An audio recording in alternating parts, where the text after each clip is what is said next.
Assalamualaikum warahmatullahi wabarakatuh. Bagaimana kabar hari ini anak-anak sekalian? Mudah-mudahan selalu sehat dan selalu berada dalam lindungan Allah Subhanahu wa taala. Pada kesempatan ini kita akan membahas tentang iman kepada kitab-kitab, melanjutkan pembahasan yang lalu.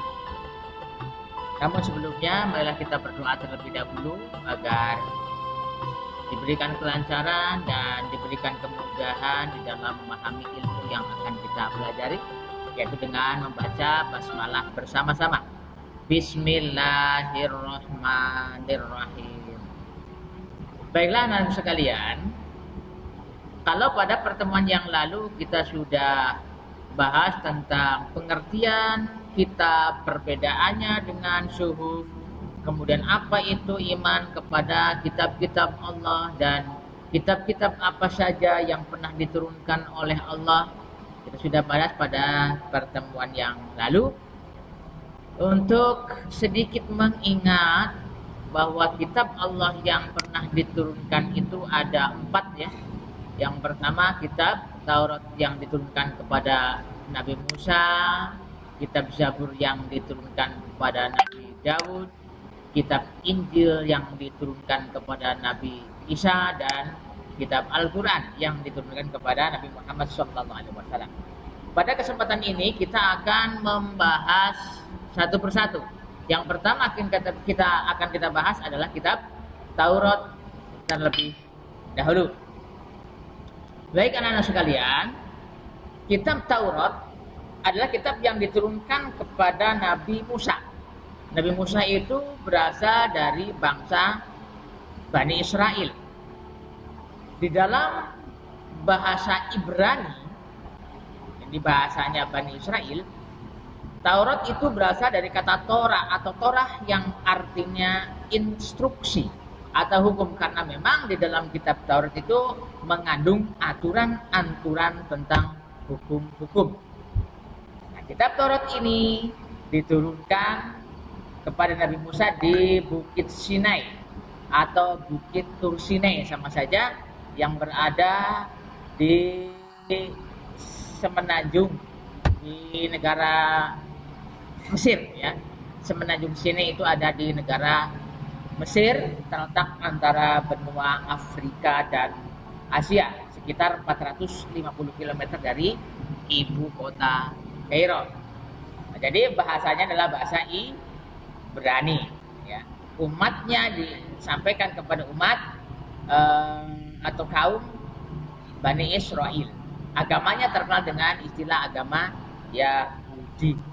Nah, inti daripada isi kitab Taurat itu adalah 10 ajaran pokok atau 10 firman Tuhan yang di dalam bahasa baratnya biasanya dikenal dengan istilah The Ten Commandment. Jadi 10 ajaran pokok ya. Nah, tentang diwahyukannya atau diberikannya kitab Taurat kepada Nabi Musa ini di dalam Al-Quran sudah dijelaskan atau ditegaskan dalam berbagai ayat ya. Di antaranya ada di dalam surat Al-Maidah ayat surat Al-Isra ayat 2, Al-Maidah ayat 44 ya. Nah, ini kalau yang dalam surat Al-Isra ayat 2 artinya, dan kami berikan kepada Musa kitab Taurat dan kami jadikan petunjuk bagi Bani Israel. Ini menunjukkan bahwa kitab Taurat oleh Allah diturunkan kepada Nabi Musa dan ditujukan untuk disampaikan kepada kaum Bani Israel. Kemudian di dalam surat Al-Maidah ayat 44 juga Allah berfirman, sungguh kami yang menurunkan kitab Taurat, di dalamnya ada petunjuk dan cahaya. Jadi kitab Taurat itu di dalamnya adalah petunjuk yang berisi 10 ajaran pokok itu. Ya. Kemudian juga di dalam surat Al-Mu'minun ayat 49 di situ Allah juga berfirman walaqad ataina Musal kitaba la'allahum yahtadun. Dan sungguh telah kami anugerahkan kepada Musa kitab Taurat agar mereka yaitu kaum Bani Israel mendapat petunjuk.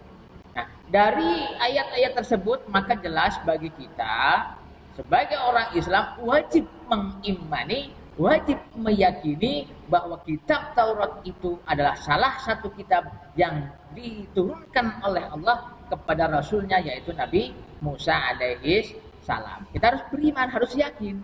Hanya di sini kemarin sudah saya sampaikan bagaimana cara beriman kepada kitab-kitab terdahulu dan kepada kitab Al-Quran. Kalau beriman kepada kitab-kitab terdahulu termasuk kepada kitab Taurat, ini berimannya adalah secara ijmali. Artinya hanya meyakini kitab tersebut pernah diturunkan Allah kepada Rasul pilihannya, tetapi tidak untuk dilaksanakan isinya. Hanya meyakini saja. Nah, kalau beriman kepada Al-Quran itu secara tafsili. Tafsili itu di samping kita meyakini bahwa Al-Quran itu diturunkan oleh Allah kepada Nabi Muhammad SAW, kita juga harus melaksanakan atau mengamalkan isinya. Jadi disitulah perbedaan beriman kepada kitab terdahulu dan kepada kitab Al-Quran.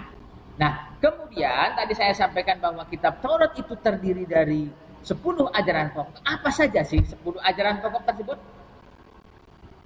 70 ajaran pokok tersebut, yang pertama adalah kewajiban meyakini keesaan Allah. Nah, di sini ajarannya sama dengan ajaran Islam, yaitu mengajarkan tentang ketuhanan yang esa, yang satu, Allah Subhanahu wa taala. Walaupun mungkin di dalam bahasa Ibrani Allah itu mungkin disebut dalam bahasa yang lain. Ya. Tetapi yang dimaksud adalah Allah yang esa, sama saja dengan Islam. Kemudian yang kedua adalah menyebut nama Allah dengan hormat. Ini juga sama. Kita juga tidak boleh menyebut nama Allah dengan sia-sia, sembarangan. Ya. Allah itu sesuatu yang harus diagungkan, yang harus disucikan, maka menyebutnya pun harus dengan hormat, dengan hati-hati, dengan memuliakan. Kalau kita biasanya menyebut Allah itu dengan berbagai macam asmaul husna yang ada 99, itu kan dalam rangka untuk menyebut Allah dengan hormat, dengan mulia. Kalau di dalam kitab Taurat, orang-orang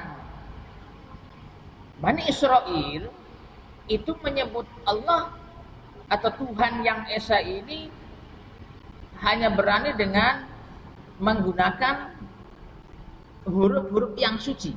Karena dalam bahasa Ibrani itu ada 3 huruf yang dianggap suci, yaitu huruf Ya, huruf H, dan huruf W.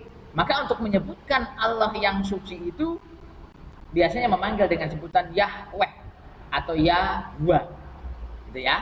Oke, yang ketiga adalah supaya mensucikan hari Sabtu. Ini perintah mensucikan hari Sabtu. Karena hari Sabtu atau hari Sabat bagi mereka adalah hari untuk beribadah. Kalau dalam Islam ini yang kita sucikan atau hari beribadah adalah hari Jumat, ya, Jumatan. Kalau dulu orang-orang Bani Israel dengan kitab Tauratnya adalah Sabtuan, bukan Jumatan, ya. Kemudian yang keempat, menghormati kedua orang tua. Ini juga sama dengan Islam. Islam juga merintahkan birrul walidain, bahkan durhaka kepada orang tua itu termasuk dosa besar yang kedua setelah musyrik, perbuatan syirik. Ya. Nah, kemudian yang kelima, larangan membunuh sesama manusia tanpa hak, tanpa alasan yang benar. Sama dalam Islam pun membunuh ini merupakan larangan dan dosa besar. Bahkan kalau dalam Islam ada hukuman qisas, dibunuh lagi. Kemudian yang keenam, larangan berbuat zina atau bercabul. Ini juga sama. Ini termasuk dosa besar juga dalam Islamnya. Berzina, melakukan hubungan seksual di luar nikah. Itu kalau dalam Islam kan dihukum dengan diderak 100 kali bagi zina gweru muhson, dan dirajam sampai mati bagi zina muhson. Berat, ya. Dalam kitab Taurat juga dilarang. Kemudian yang ketujuh, larangan mencuri. Ini juga sama. Dalam Islam kalau mencuri potong tangan. berat hukumannya. Taurat pun juga melarangnya. Kemudian yang ke-8, larangan berdusta atau menjadi saksi palsu. Jangan bohong. Dalam Islam bohong itu juga disebutkan sebagai salah satu perbuatan orang munafik, dosa besar juga. Ala wa qalu zur. Ingat, dengan perkataan dusta berbahaya itu. Ya. Jadi katakanlah yang sejujurnya. Walaupun itu sesuatu yang akibatnya pahit bagi kita. Qulil haqqa walau kana murran, itu dalam ajaran kita. Kemudian yang ke-9, larangan berkeinginan bercabul.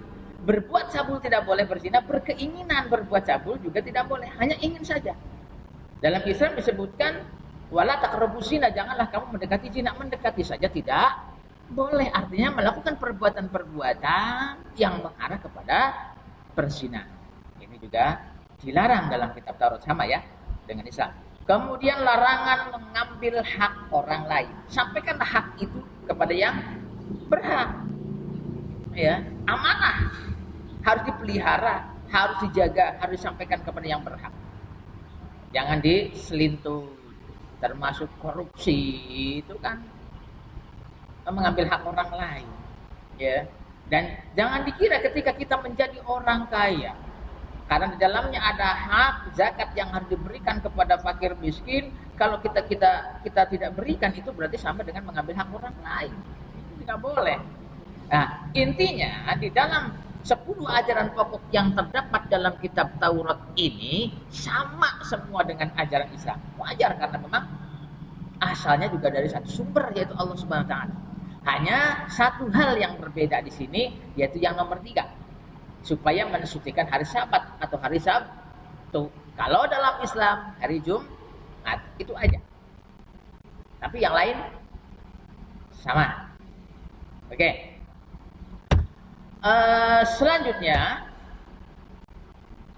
kitab Taurat ini terdiri dari 5 buah kitab. Ya. Terdiri dari 5 buah kitab yang di dalam bahasa Yunani disebut dengan istilah Pentateuch. Pentateuch. Di dalam bahasa Yunani. Ini berasal dari 2 kata. Penta artinya 5, teuch atau teuphos artinya gulungan, buku atau kitab. Jadi 5 buah kitab. Pentateuch itu artinya 5 buah kitab. Jadi kitab Taurat itu terdiri dari 5 buah kitab yang dalam bahasa Yunani disebut Pentateuch.